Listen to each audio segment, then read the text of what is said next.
bitch!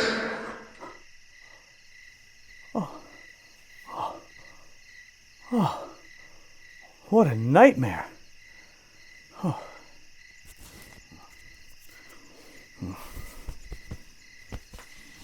Where's the match? Oh, thank you. You're welcome. Hello, nieces and nephews, and welcome back to Unkle Orlok's Vault for episode 17, a special 40th anniversary retrospective of the original 1984's A Nightmare on Elm Street. Long before the world was introduced to the burnt child killer Freddy Krueger, writer and director Wes Craven was dreaming up a slasher different from the mute mass killers that had preceded in John Carpenter's Halloween or Sean Cunningham's Friday the 13th films. Craven's slasher was lithe and cunning, and he didn't simply stalk the suburbs of a Midwestern town or campgrounds near a lake in New Jersey. Craven's killer haunted you in a place where you couldn't hide or escape, and that is in your dreams, or more correctly put, your nightmares. In doing so, he created a movie monster icon that would invade the dreams of many kids and teenagers alike for decades to come. So, stay awake, brew a pot of black coffee, and don't dare doze off, or Freddy just might get you, as we now look back at Wes Craven's horror masterpiece, A Nightmare on Elm Street. It was the worst nightmare I ever had. You wouldn't believe it. It's amazing you saying that. That made me remember the dream I had last night. I dreamed about a guy in a dirty red and green sweater. You dreamed about the same creep I did.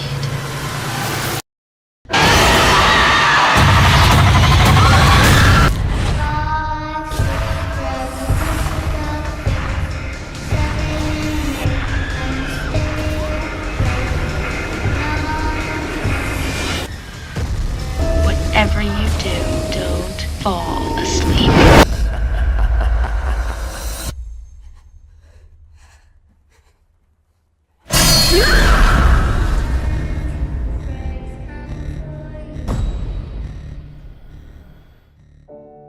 On August 2nd, 1939, in Cleveland, Ohio, Wesley Earl Craven, better known as Wes Craven, was born. Raised in a very strict fundamentalist Baptist family, Craven never really went to the movies or thought about a career in movies, as they were considered by his family to be, quote, the devil's playground. Instead, Craven went to college and received degrees in English and psychology, later earning a master's in philosophy and writing from Johns Hopkins University. It was while he was in college that he developed an unusual, rare illness that left him in paralysis for several months, at which time Craven became interested in writing poetry and short stories, none of them horror-related. Once he recovered, he moved to New York to teach as an English professor. It was during this time Craven became interested for the first time in cinema. He was mostly inspired by foreign art house filmmakers like Ingmar Bergman and Federico Fellini. The bug caught him, and he ended up quitting his teaching job to get an entry-level position at a small industrial film company, where he met Sean S. Cunningham. After working together for a year, syncing dailies and editing industrials, Craven and Cunningham decided to purchase a 16mm camera and raise some money to make their own movie. But instead of a high-minded art film, which Craven was interested in making, the independent financiers wanted a horror movie. The result was Craven's directorial feature debut called The Last House on the Left. Loosely inspired by Ingmar Bergman's The Virgin Spring, Craven delivered a transgressive, sexually violent movie that shocked audiences and, of course, became somewhat of a grindhouse hit. Due to its graphic content, the film sparked protests calling for its removal from local theaters throughout the fall of 1972. The tagline for the film was, quote, "To avoid fainting, keep repeating, it's only a movie, it's only a movie." After seeing The Last House on the Left, one usually feels the urge to take a bath.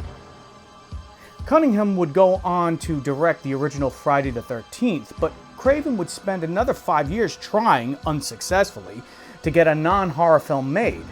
But then in 1977, another opportunity presented itself to him to move out to California and direct another horror movie called The Hills Have Eyes. With the success of that film, Craven was now establishing his professional reputation as a horror director. He would direct 2 more films back-to-back, being the slasher movie Deadly Blessing, 1981, and the more fantasy, horror, sci-fi, DC comic book movie adaptation Swamp Thing in 1982. After completing the latter, Craven took 6 months off, and it was during this period he started to conceive of a horror tale based on mysterious true-life events. Around this time, Craven started to notice several articles appearing in the LA Times concerning mysterious deaths of young men from Southeast Asia who were refugees, suddenly dying in their sleep. One article told of a young boy who escaped with his family from the horrific killing fields of Cambodia under the genocidal rule of Pol Pot. During his entire journey to the States, the boy was afraid to go to sleep, fearing he would be killed in his nightmares. Once finally settling in the United States, but still having not slept for days, the boy finally fell into a deep sleep, to the great relief of his family. But unfortunately, later that night, the entire family was awakened by a blood-curdling scream coming from the boy's bedroom. When they rushed inside, the boy was found dead, having died, as he feared, in his sleep. As strange as this story was, it wasn't isolated. According to other news articles, a total of 13 young men between the ages of 20 and 30 suddenly died in their sleep. These young men were Hmong refugees from Laos. During the Vietnam War, the Hmong people worked with the CIA to battle the North Vietnamese. When the war ended in 1975 and the United States lost, Laos became a communist state and the Hmong people became persecuted, thus needing to relocate to Thailand or the United States. These sudden nocturnal deaths were eventually categorized by the CDC as Sudden Unexplained Nocturnal Death Syndrome, or SUNS. According to the LA Times, 98% of those deaths occurred between 10 p.m. and 8 a.m. In 1981, a total of 26 Hmong men died for the same reason. From this real-life story, the people dying in their sleep, Craven started to conceive of a slasher that would kill people in their dreams. The backstory of the fictitious Freddy Krueger is that of a neighborhood child molester and killer. You want to know who Fred Krueger was? He was a filthy child murderer who killed at least 20 kids in the neighborhood. Kids we all knew. Oh, Mom. When Krueger was caught, but the authorities failed to put him away on a legal technicality, the parents of the children of Elm Street decided to take matters into their own hands. A mob of angry parents cornered Krueger in the boiler room of a building and set the place ablaze, burning the child murderer alive. Though now dead, Krueger's evil spirit still lived on and would eventually come back to hunt and slash the surviving teenage children of Elm Street in their dreams, consequently killing them in real life. The character makeup of Freddy was a combination of autobiographical traumas from Wes Craven's life. As mentioned before, Craven grew up in a very strict and repressive house. The secrets of Elm Street reflect this emotionally repressed upbringing. Though Wes Craven's father died when he was only 6, his few memories of his father was that of a man he was afraid of. My father was buried in 45, somewhere around my 6th birthday. The few memories that I have of my father, I was really scared of him. He had an explosive temper, and you had the feeling like he could kill you at any time. It was just, one of those kind of guys. The name Freddy Krueger was inspired by his childhood bully, Fred Krueger. Craven said he was constantly bullied and beat up by Fred Krueger in middle school, leaving the lasting traumatic impact.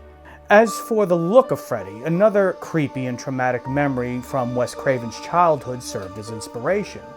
Craven often told the story that when he was a little boy, he was lying in bed one night when he heard something outside his window. When he looked out into the night, he saw an old wino wearing a black fedora stumbling down the street. just below his window. As Craven tells it, the old man must have sensed the young Craven looking at him and suddenly looked up at the young boy, smiling a creepy smile. Right up at me and like that, you know. And I fell back and sat on the edge of the bed in the dark, and my whole family was, you know, asleep, and counted to, I don't know what, 1,000, you know, something I thought would, he certainly will go, but I haven't heard him go, but he must have gone, he can't be waiting. And I went back to the window and he was waiting, he just, like that, and then he turned and he walked down the sidewalk looking at me, and he walked around the corner. But the essence of that man was that he enjoyed terrifying a child and enjoyed sort of destroying the comfort of innocence. So that became Freddy. The idea for Freddy's unique striped sweater came from a 1982 Scientific American article about research that explored specific color combinations that evoke discomfort in people. These specific shades of red and green were one of the color combos mentioned in the article. Now, as for Freddy's iconic weapon of choice, his razor gloves, Wes Craven describes the genesis of the idea this way. At that time it was Halloween, and there was, you know, several other films that featured unusual instruments, and I was thinking, well, okay, what will it be? You know, chainsaw this, or sickle, or scythe, or whatever. And I said, well, take yourself, you know, from my academic background, I was take yourself back to the earliest phenomenon that you can. And I thought, okay, take yourself back to primal man, to, you know, to mankind when he was not equipped with shields or weapons. What did he confront? And it was, you know, tooth and claw. So I literally said, I had read an article about how the cave bears would reach around through the crevices that early man would be hiding in and hook them out with these claws. And I said, well, that's got to be buried deeply in the subconscious, that whole idea of the claw. So I simply put that onto what I thought was the most human instrument, which was the hand. Once Craven had finished the script, his agent started to shop it around Hollywood. As is usually the case, every studio turned it down, including Paramount Pictures and Universal Studios. Oddly enough, the Walt Disney Company was interested if Craven was willing to soften the material to make it suitable for children and present it under the new PG-13 rating. Thankfully, Craven rejected that.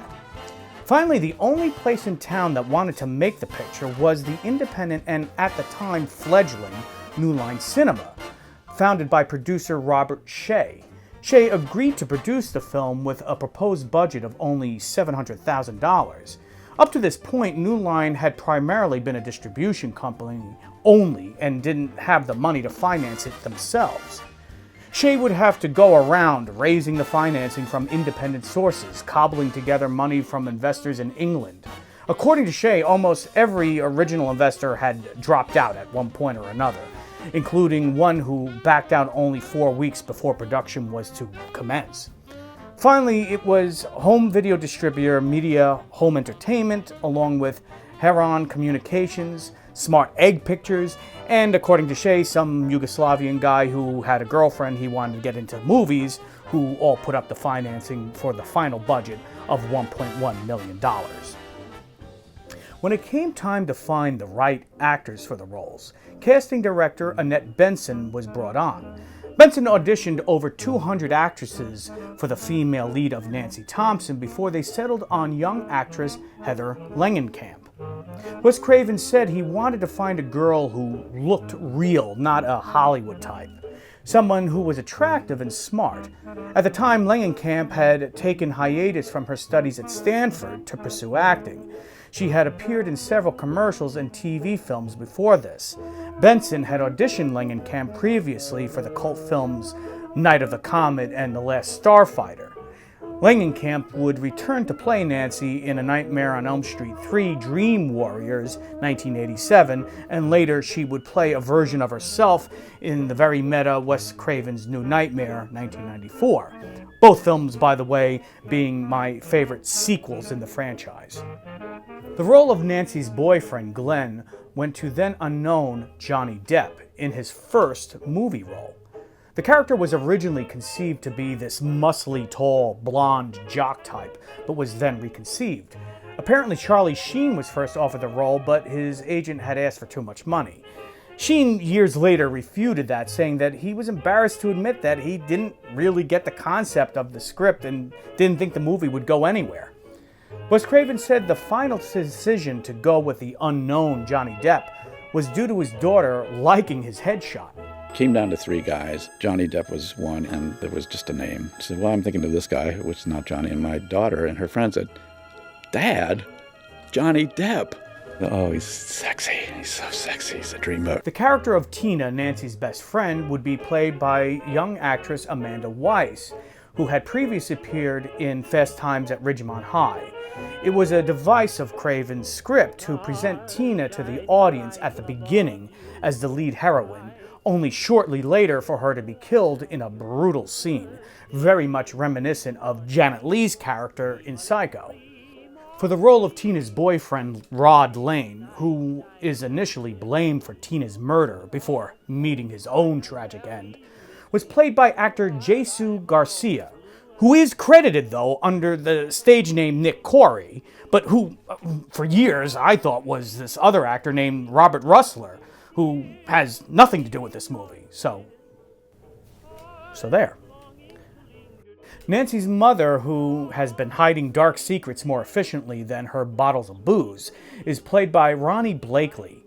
Blakely was not only an actress, but a prolific singer and songwriter, even recording a duet with Linda Ronstadt.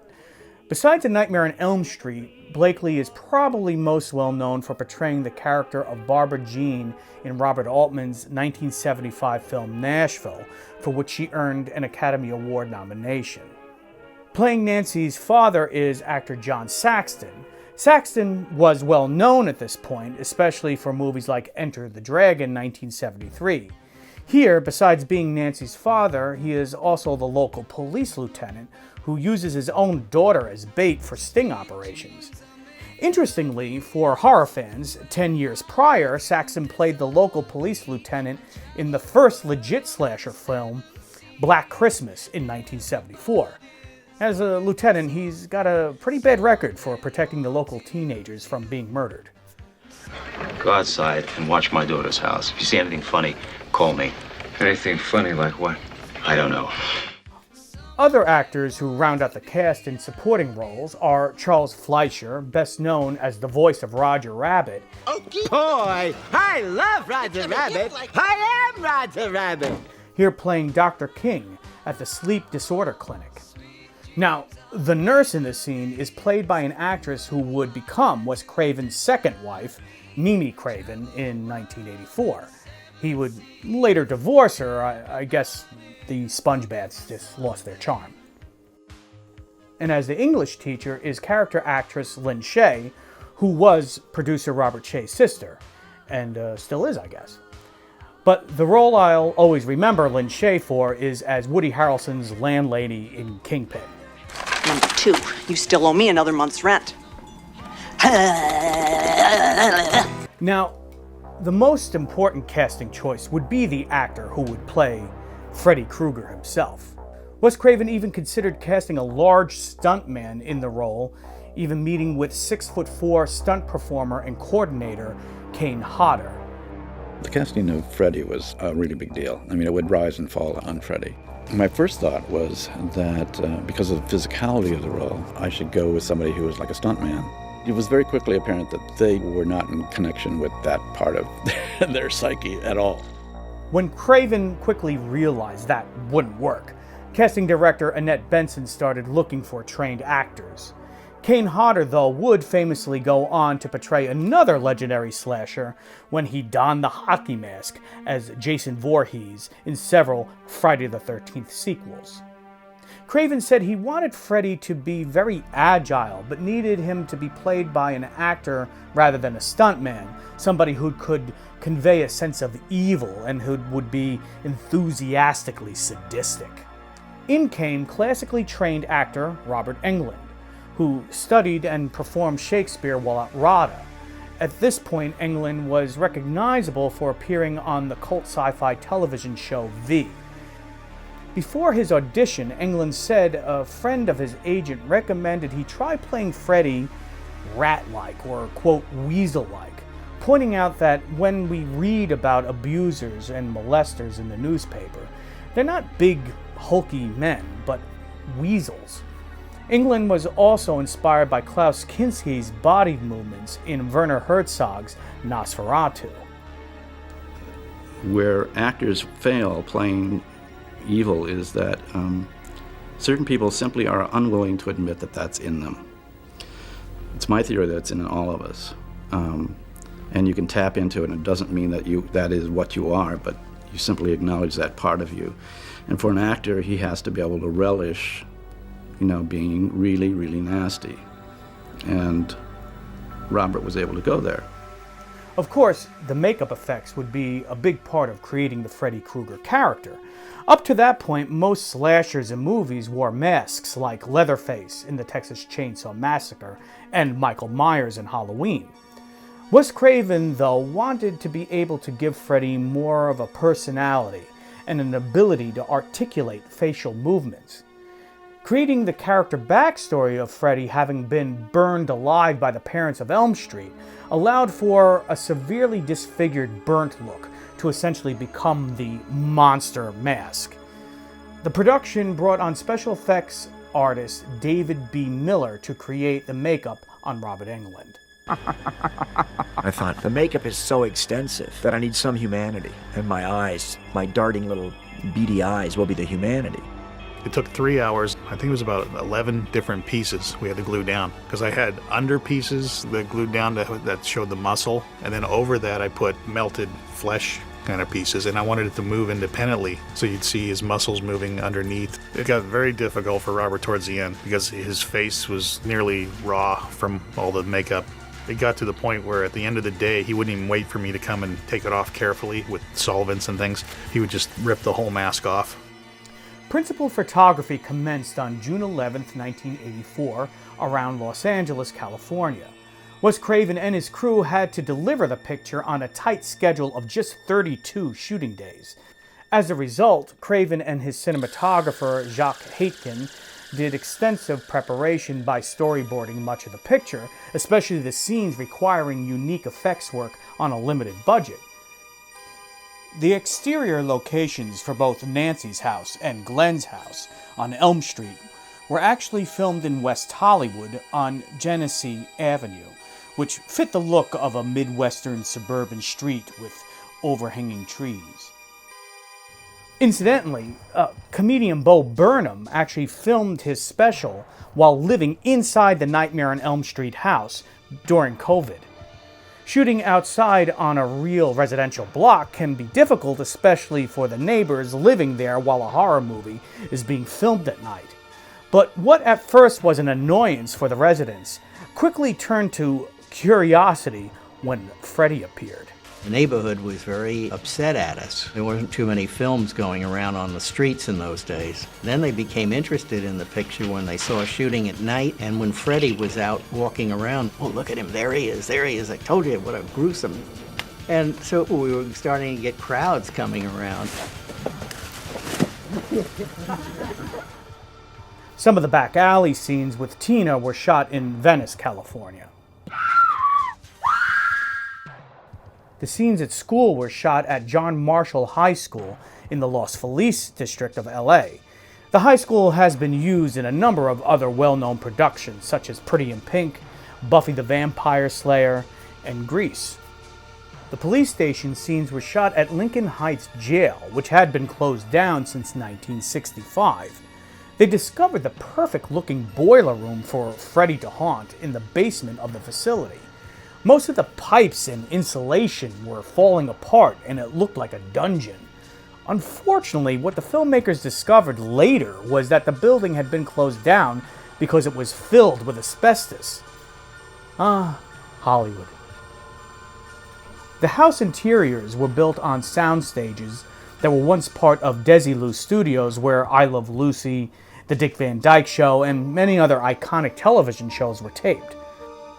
Production designer Greg Fonseca and his team built the entire interior 2 floors of Nancy's house on the stage.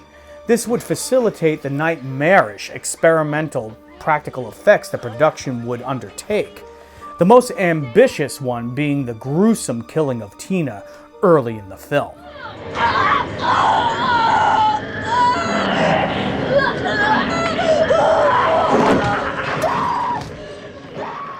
The otherworldly effect of Tina being dragged up and across the ceiling was achieved using an old Hollywood trick.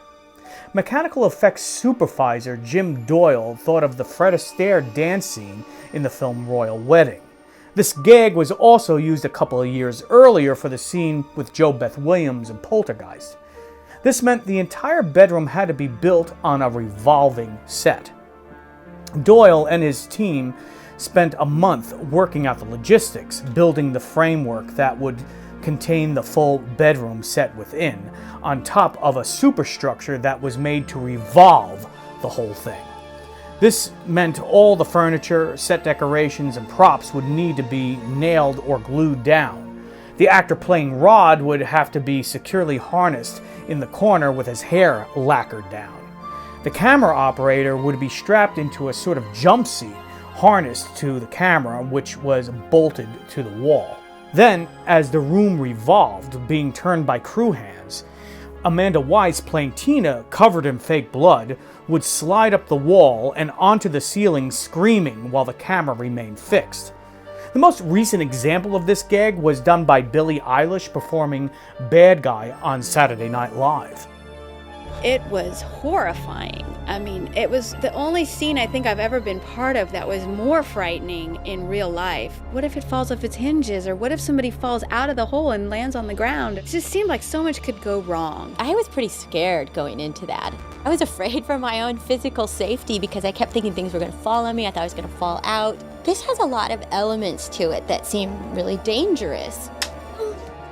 Actress Amanda Weiss wasn't just worried about the physical safety while shooting the scene, but started to become disoriented when the room was upside down, experiencing vertigo. In fact, at one point they had to halt shooting so Wes Craven could stick his head up into the set and calm Weiss down, giving her a focal point so she could orient herself on what was up and what was down. But it wouldn't only be her death scene that Weiss would find difficult to shoot. It was her post-death scenes that creeped her out in another way. One day on the set, a prop guy came up to me and was like, "Oh, now, just wanted to show you the body bag." And I'm like, all right, like, I don't know why you're showing me. That was awful, being in that body bag. Your psyche does not want to be in that bag. You hear about body bags, you're just not supposed to be in one. Also because I was sharing it with creatures. I had to stand in this bag with these things. It was just awful. She wasn't much happier about the script calling for a centipede to come out of her mouth either. Centipede? Wait, I don't remember reading that in the script. But thankfully the effect was shot 2 different ways, then later combined in the edit. One with a fake rubber centipede coming out of Weiss's mouth, and another with a real centipede shoved out of a fake head cast. Another scene to utilize the same revolving set was the death of Johnny Depp's character, Glenn. The room was redressed and prepped with everything nailed down. They first shot Depp being pulled into the bed by Freddy, which was a simple effect. But then, what happens next was a gory showstopper of an effect Wes Craven said was inspired by the shot in Stanley Kubrick's The Shining with the tidal wave of blood.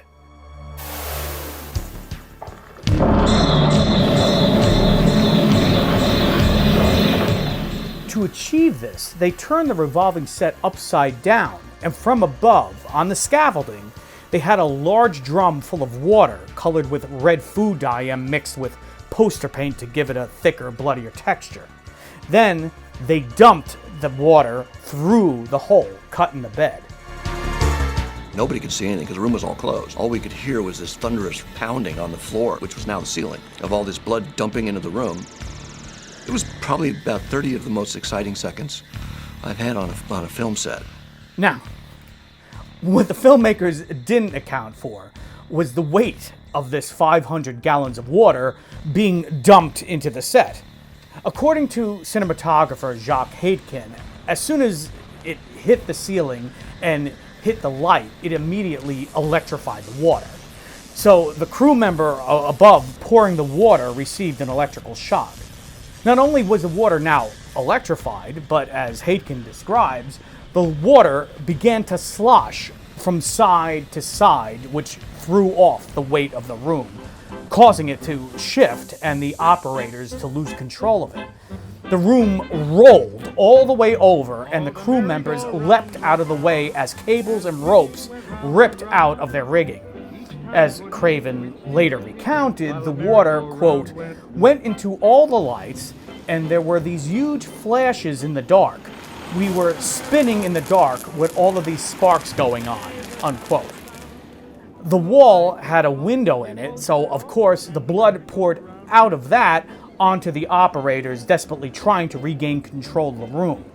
The room finally stopped rocking once all the liquid poured out, leaving the crew still attached to the structure, suspended, upside down, for another 20 minutes in the dark while covered in fake blood. The revolving room wouldn't be the only somewhat dangerous element of making a Nightmare on Elm Street. That brings us to Freddy's glove itself. According to mechanical effects designer Jim Doyle, Craven's script was rather vague in describing the bladed apparatus. The only direction he was given by Craven was to make it look like it was self-made, utilizing only materials Freddy might have been able to find in the boiler room.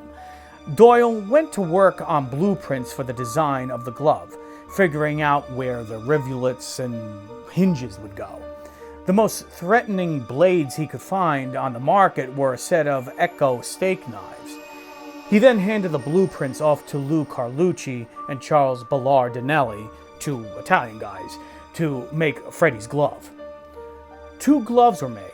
One had fake blades on it for wide shots, but for close-up angles, the one, quote, hero glove had real blades on it. I remember the first time Robert tried the glove on. First thing he did was cut himself, like everybody did, because we didn't realize that if you folded your fingers all the way, the knives went into your wrist. But then he sort of looked at Wes and got that smile on his face and went, This is God. This made the shooting of one suspensefully horrific scene quite unsettling. It's the memorable moment when Nancy is in the bath and starts to drift off to sleep, thus allowing Freddy to make his entrance in a most vulnerable place.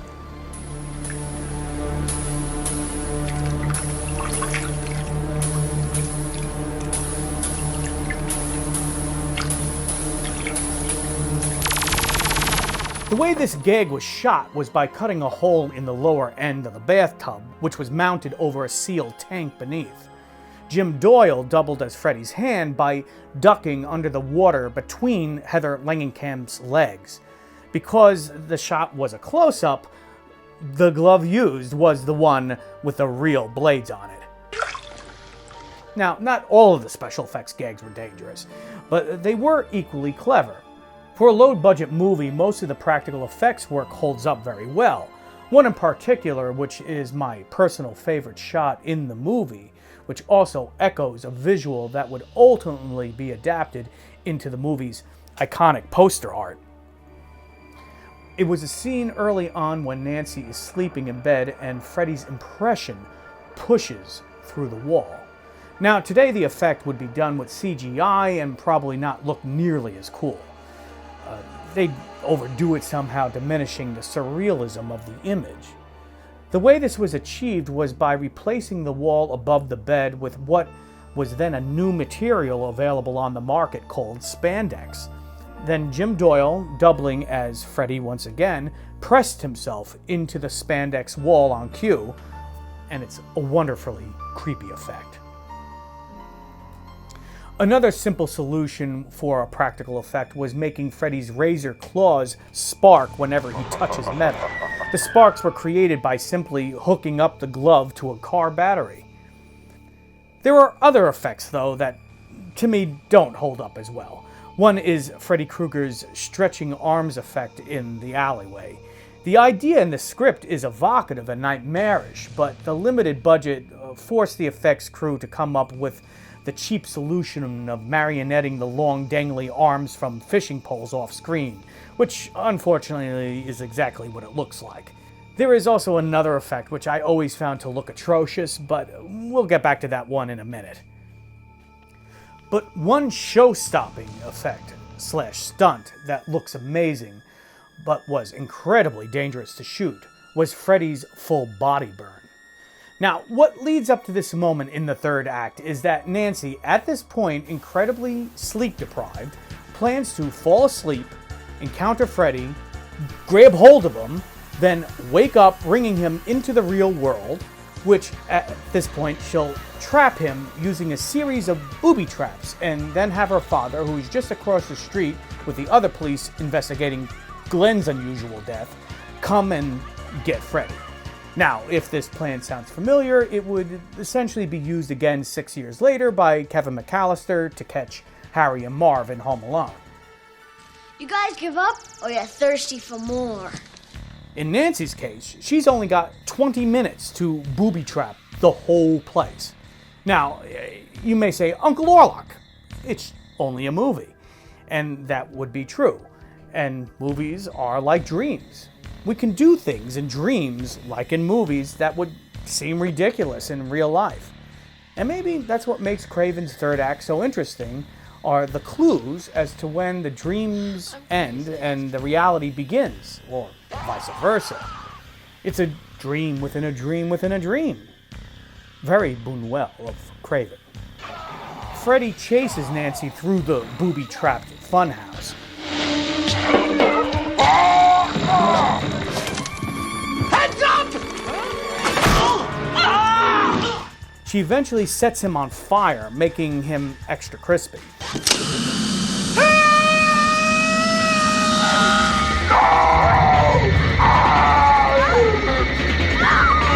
And tries to trap him in the basement.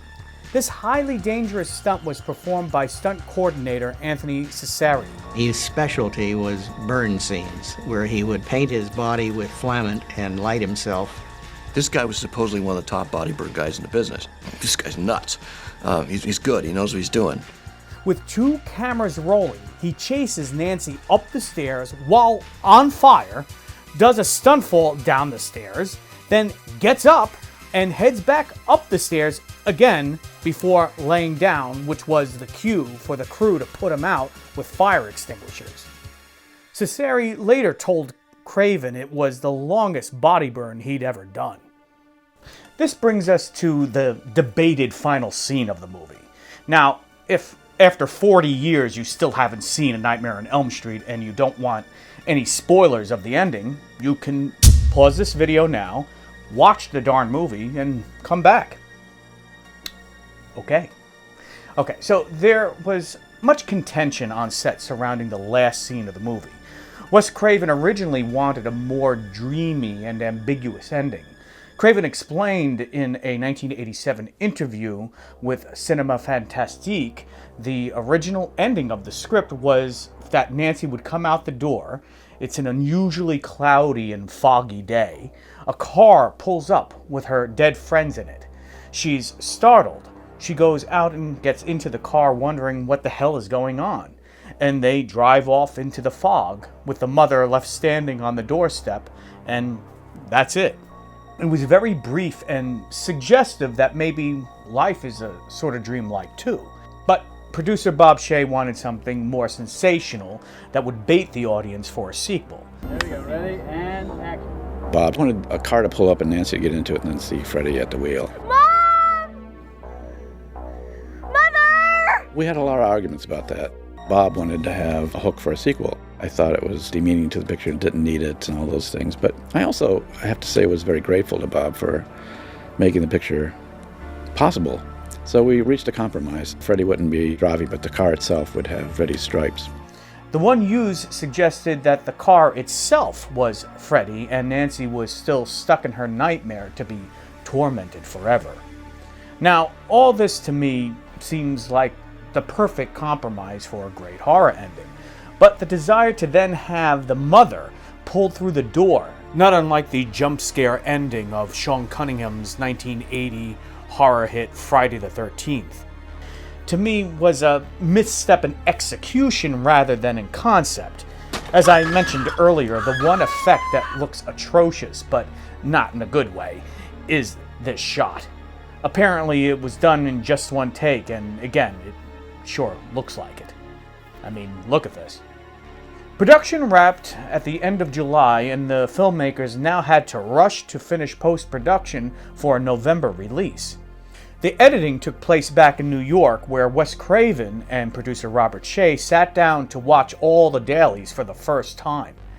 Editors Rick Shane and Patrick McMahon were brought on to cut the film, with Craven in just under 5 weeks.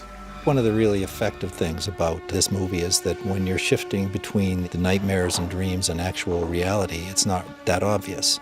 I thought it was great what Wes was doing, because half the time I couldn't tell what was a dream and what was reality, even in the dailies. It fed in beautifully into what we tried to do editorially, which was kind of seamlessly go from reality into dreams. Next, music composer Charles Bernstein was brought on. Because of the limited budget left for music, Bernstein suggested that he could do the score at home electronically all by himself, without the need of an orchestra. He incorporated the lullaby-esque Freddy's theme into the soundtrack. It's heard periodically throughout, but is featured over the little girls playing jump rope. Wes Craven wanted a children's nursery rhyme that was based off of 1, 2, buckle my shoe, 3, 4, better lock the door. Craven wrote the lyrics into the screenplay, but it was actually Heather Langenkamp's musician boyfriend at the time, who would later become her husband, Alan Pasquale, who set the melody down. Then composer Charles Bernstein rearranged it into the score. Bernstein fleshed the theme out into a full melody, utilizing it as a leitmotif, which has become creepily iconic. During the sound editing and mixing process, Robert Englund's voice as Freddy was pitch shifted down to a more menacing tone. I'm completely down, Nancy. While the nails on the chalkboard sound effect of the claws screeching was created by scraping a steak knife on the underside of a metal chair. One unfortunate compromise had to be made, though, when the final cut of the film was submitted to the MPAA ratings board. In order to avoid an X for violence, Craven was forced to cut a total of 13 seconds of blood out of the film. Now, considering how much blood there is in A Nightmare on Elm Street, I'm not quite sure what could have been in those extra 13 seconds that, once removed, allowed the ratings board to change it to an R rating. But most of these decisions seem to be arbitrary. Just when you thought it was safe to go to bed, the nightmare wasn't just going to be on Elm Street, but Freddy was about to invade the dreams of every teenager in America when the film was released on November 9th, 1984, opening on only 165 screens across America. One of the many taglines for the movie simply warned audiences, quote, "Don't fall asleep." And they sure didn't. The initial limited release earned over $1 million in its opening weekend, making it a commercial success, especially for a little indie horror film during the mid-'80s. Nightmare ultimately pulled in over $57 million worldwide on a budget of just $1.8 million. Audiences couldn't get enough of the new boogeyman. Critics also embraced the movie, with the Washington Post in particular noting that, quote, "A Nightmare on Elm Street is halfway between an exploitation flick and classic surrealism," unquote. Also referring to the Krueger character as, quote, "the most chilling figure in the genre since The Shape made its debut in Halloween." The result would be that producer Robert Shaye and his little company, New Line Cinema, were now major players, and many sequels would soon be coming.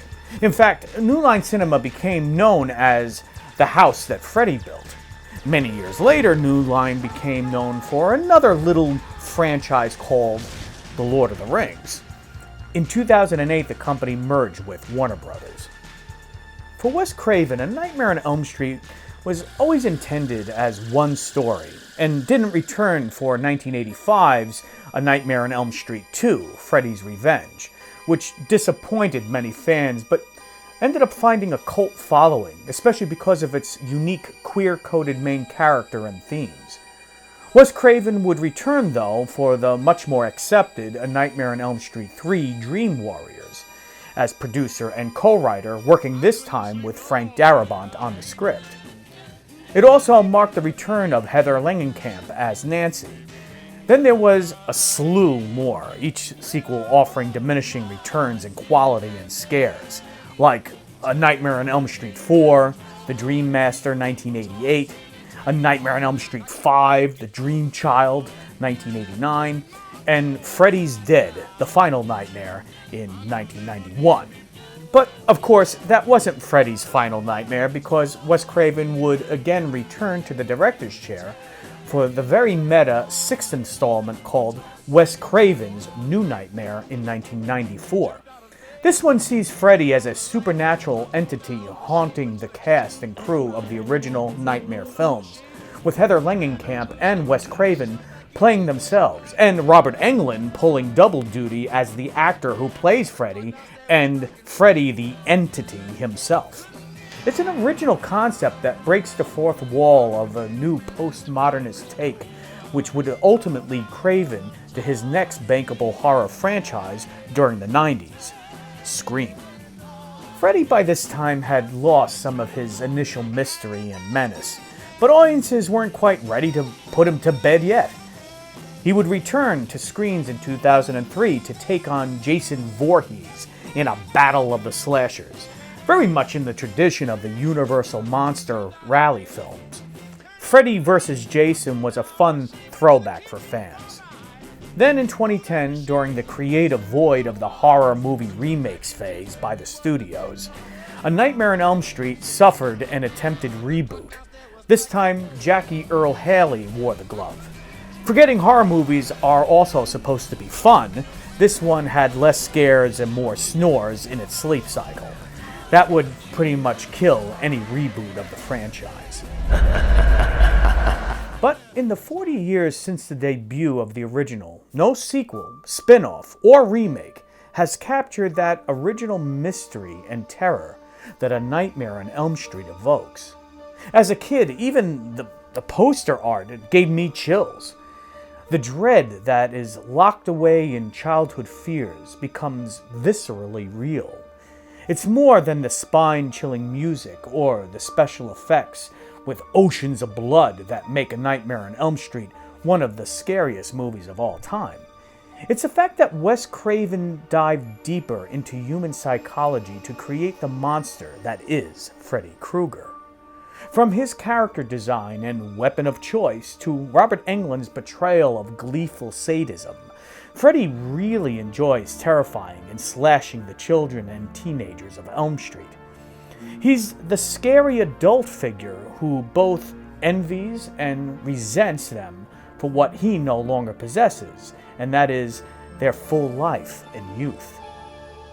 He relishes slashing away at their beauty, but not before psychologically tormenting his young victims in the most vulnerable place, and that is in their unconscious sleep. Yes, and it's a cogent, articulate, devious, clever, resourceful villain. It's not like just supernatural that he shows up someplace. Freddy figured it out, and he kind of knew where you slept, and that kind of villain, I think, is always more frightening than this. So he's just really, really smart. It's also not just about repressed dreams and desires, but also about secrets. The secrets the parents keep. The sins of the parents buried away like the unconscious boogeyman that lurks in our nightmares, revisited on their children. All of this makes A Nightmare on Elm Street more unique and elevated beyond just another run-of-the-mill slasher flick. But in the end, perhaps it was Wes Craven's discovered passion for making movies that allowed him to tap into the dreamlike quality that is intrinsic to cinema itself, that makes A Nightmare on Elm Street such a classic. After all, what is a movie but itself a waking dream, or sometimes a nightmare? I don't know. I always had an active dream life, and there's something so profound and wonderful about a movie. It's so alive. It's so shared. The thing of sitting in an audience and going into a dreamlike state with several hundred other people that are sharing exactly what you're feeling is a profound event. I think it's really, to me, it simply was something that nothing else quite did for me. It simply was there, and I was there, and we crossed, and it was love at first sight between me and movies. Well, that's it for this episode of Unkle Orlok's Vault. If you enjoyed this video, please like and subscribe, as we will be bringing you more behind-the-scenes scares with a special Summer of Scream series coming soon. And until next time, Coochie Coo Baby, and pleasant dreams.